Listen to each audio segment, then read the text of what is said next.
Kidnappers demand $4 million, and a wooden boy turns 84 on this day. Welcome back to On This Day. Today's date is February 23rd, 2024. It is the 54th day of the year. There's 312 days left. It is the 8th Friday in the 8th week and the 65th day of winter. You got 25 days left until spring. Today is National Dog Biscuit Day. All dog owners, remember that February 23rd is National Dog Biscuit Day. This day is also observed around the world as International Dog Biscuit Appreciation Day. Strangest things get their own day. When's YouTubers That Talk Too Much Day? I want to celebrate that one. I'll even settle for YouTubers That Make Strange References Day. That one will work for me too. All right, let's see what else February 23rd has given us. 1861, President-elect Abraham Lincoln arrives secretly in Washington, D.C. after the thwarting of an alleged assassination plot in Baltimore, Maryland. Yeah, his assassination wasn't completely out of the blue. They had a feeling people were trying to kill him. 1886, Charles Martin Hall produced the first sample of aluminum from the electrolysis of aluminum oxide. After several years of intensive work, he was assisted in his prior projects by his older sister, Julian Brainerd Hall. 1927, the U.S. President Calvin Coolidge signs a bill by Congress establishing the Federal Radio Commission, later replaced by the FCC, or Federal Communications Commission. This was installed to regulate the use of radio frequencies in the United States. 1974, the Sudanese Liberation Army, or SLA, demands $4 million more to release kidnapped victim Patty Hearst.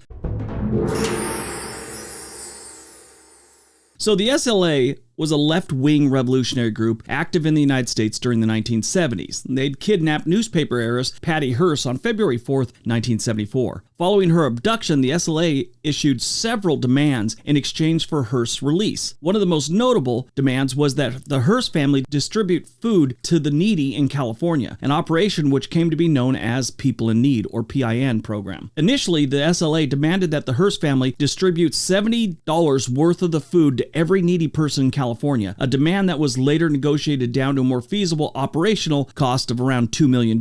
Despite the execution of the food distribution program, the SLA deemed it insufficient and subsequently demanded an additional $4 million be spent on similar food giveaways. Now, the first lesson in negotiating is when you make a deal and someone, adds onto it, or you come to an agreement and then later on they come back, no, we'd rather have more. That right there to any negotiator tells you you're done negotiating, because this could go on and on and on. I saw a thing of this gangster guy, Sammy the Bull Gravano or whatever his last name was, but he said that when extorting money from someone, you have to make it clear that it's an ongoing process. It's not just one payment in the very beginning, because if you later on change the situation, they start looking for ways to get rid of you. He said they'd figure instead of paying you, I could just pay someone else the same money to get rid of you. That's sort of what they did. Now, the demand for the additional $4 million worth of food aid to secure Patty Hearst's release was part of the SLA strategy to incite social change and draw attention to their cause.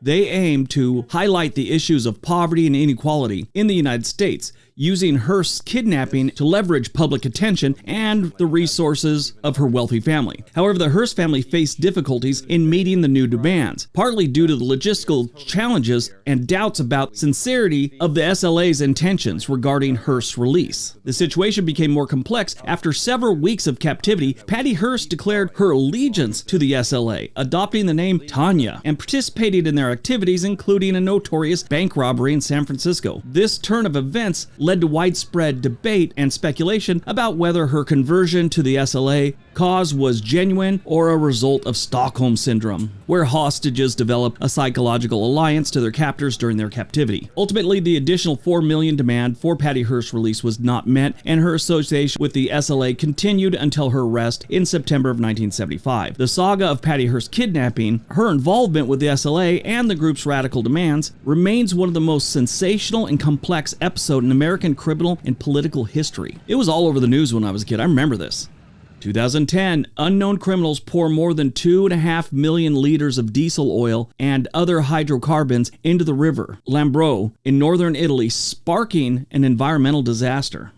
Movies released on February 23rd, 1940, Pinocchio, classic Disney musical fantasy film about a living puppet who must prove himself worthy to become a real boy, with the help of a cricket as his conscience. The film won 2 Oscars in the category of Best Music and Original Score. It was based on the Italian children's novel The Adventures of Pinocchio.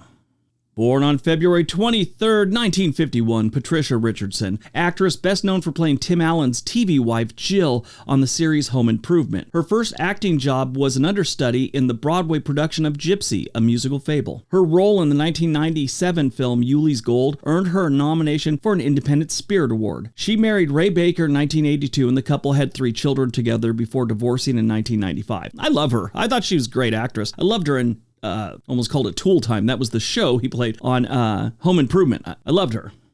Died on February 23rd, 1948, John Quincy Adams, 6th President of the United States, who was also an influential diplomat, U.S. Senator, and congressional representative. He traveled to Europe with his father on American envoys to France and the Netherlands. His father famously was John Adams. His skills as a diplomat set many historic precedents, including ending the War of 1812, closing off North and South America to European colonizations with the Monroe Doctrine. His father, John Adams, was founding father and the 2nd President of the United States. His mother, Abigail, also earned a spot in history as his father's chief muse. Apparently, everything I've read, I read this book about John Adams years ago, that woman was the smartest person in that house. But back in the day, she was a woman, so she really couldn't do a lot with it. She had to stay home. John Quincy Adams ran for re-election in 1828, but lost to Andrew Jackson, who had won the popular vote in 1824, but not the Electoral College vote. On February 21st, 1848, the House of Representatives was discussing the matter of honoring United States Army officers who had served in the Mexican-American War. Adams had been a critic of the war, and as a congressman rose up to say A in favor of the measure, instead yelled no. Now at this time, he had just been back in Congress for like one of the first days. He'd been at home after a stroke that left him partially paralyzed. After a few months of rest, he made a full recovery and returned to Congress. When he got there on February 13th, everyone stood up and applauded. Like,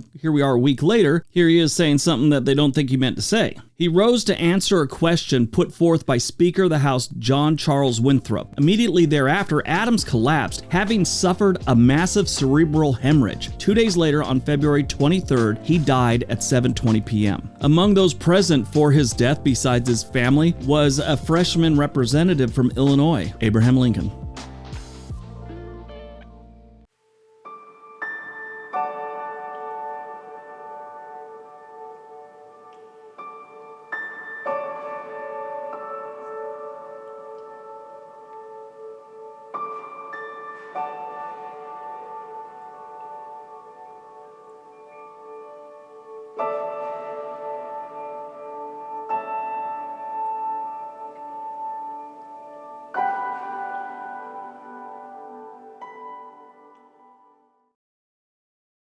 All right, that's today's video. Hope you guys enjoyed it. Hope you got some information out of it. Now go out, have a great day, be nice to each other.